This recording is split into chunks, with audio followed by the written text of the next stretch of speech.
And now, let's proceed to the aims, goals, and objectives of curriculum design. I'm Jeffrey Digatok, PhD in Science Education Mathematics students.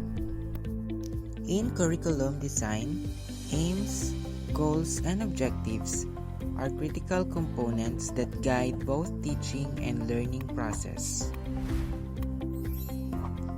First, when we say aims refers to the broad, long-term educational intentions or the overarching outcomes a curriculum seeks to achieve.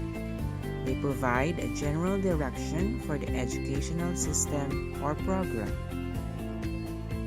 Also, aims serve as the foundation for shaping curriculum design.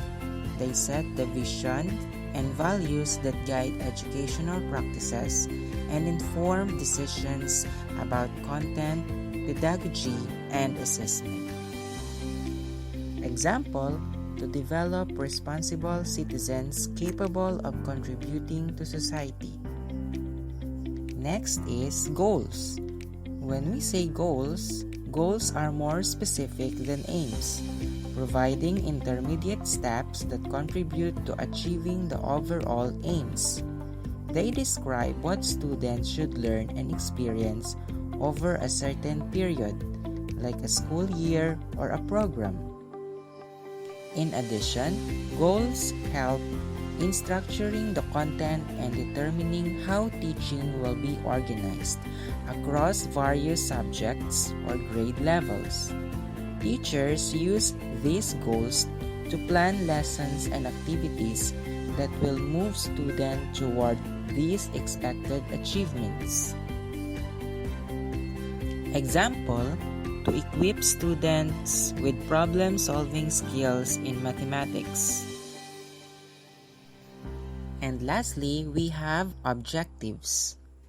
Objectives are the specific, measurable outcomes that learners are expected to achieve by the end of the lesson or unit. They break down the goals into more granular, actionable targets. Furthermore, objectives are vital in daily lesson planning. They guide teachers in selecting learning materials, instructional strategies, and assessments that align with the expected competencies. Clear objectives ensure that the curriculum's aims and goals are practically realized in the classroom. Example of objectives is students will be able to solve quadratic equations by factoring. Now, let's talk about interconnection and implementation in curriculum design. We have vertical alignment. Aims, goals, and objectives must be vertically aligned to ensure coherence in the curriculum.